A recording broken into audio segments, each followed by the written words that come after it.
Slide 20, starting epistemology. What do you mean starting? Haven't we gone far enough? No, really, we're just starting. What is belief, remember? One of the first questions on the first slide. What is belief? So if you see some diagrams here, if you look closely, you'll see the one in the middle at the top shows these grids that if you look carefully, you'll see all the layers have zeros and ones. You might not realize that, but that's what goes on in a computer. You've got all those little grids of zeros and ones, which are kind of like positive or negative charges, or open and closed gates, or yes and no. And all the things that go on in a computer can be reduced to those kinds of functions. I would make an analogy between that and all the things that we know are functions of same and different, which means not same, or yes and no, alike and not alike, equals and not equals, right? So based on things that I've said earlier, right, about mathematical equations being equal or not equal, or contradictions being they can both be true or they can't both be true. That's like equal and not equal, and zeros and ones, or open and close, or yes and no, or positive and negative, right? All that kind of computing that goes on in a computer. Well, our brains, which are in the lower left-hand corner picture, are incredibly more complex than the simple diagram of the computer in the brain, right? Because we have all this electromagnetic energy and electrochemical signals. We have hundreds of billions of brain cells.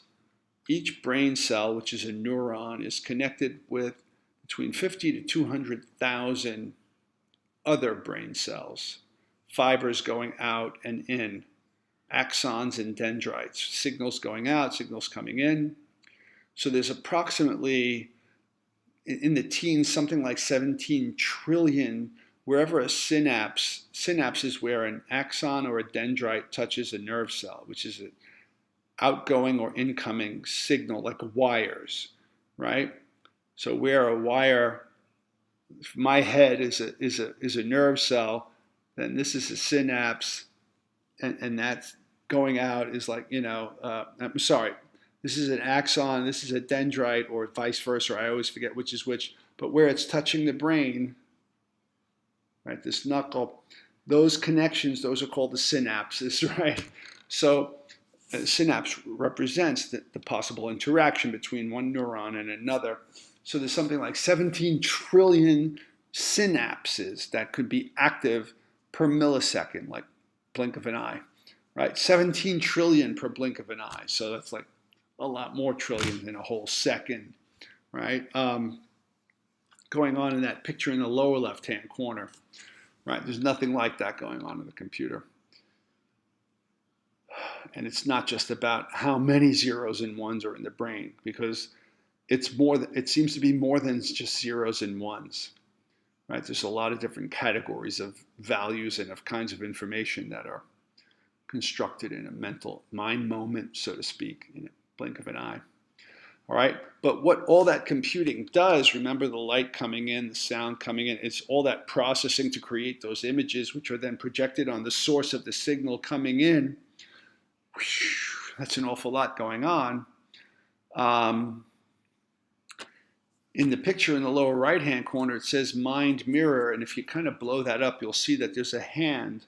It's the hand of the person whose face and torso is shown in the crystal. Looks like a crystal ball, right? And it's just kind of metaphorical picture that I put in there, because if you recall in one of the first slide, what is a belief? I said something like, the mind functions like a kind of mirror which reflects reality, we hope, if it's working, right? Mind as mirror, right? So, but in the kind of naive realism, you think you're looking through eyes and seeing the world the way it is, or you think you're aiming your senses at the world and getting a mirror image in your mind of exactly how things are outside of your mind, but really it's a reconstruction based on trillions of bits of data coming in and being processed, like signals in your senses that create yellow lemons and project them onto the source of the signal, like bat sonograms and stuff like that,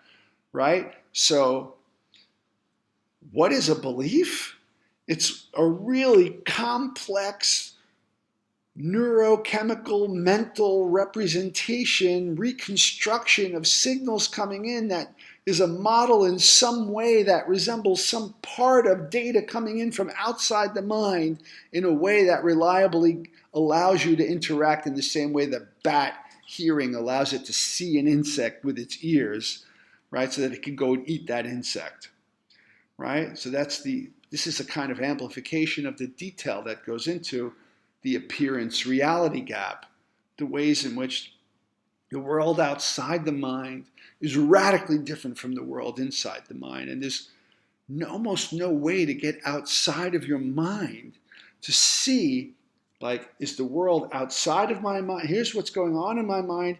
Here's the way it looks in my mind, that the world outside my mind is that way. In order to know if this really resembles that, I have to get outside of my mind and compare the two.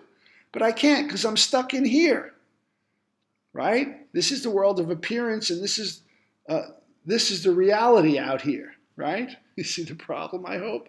Well, that's just metaphysics 101, the appearance-reality gap. Welcome again to my nightmare.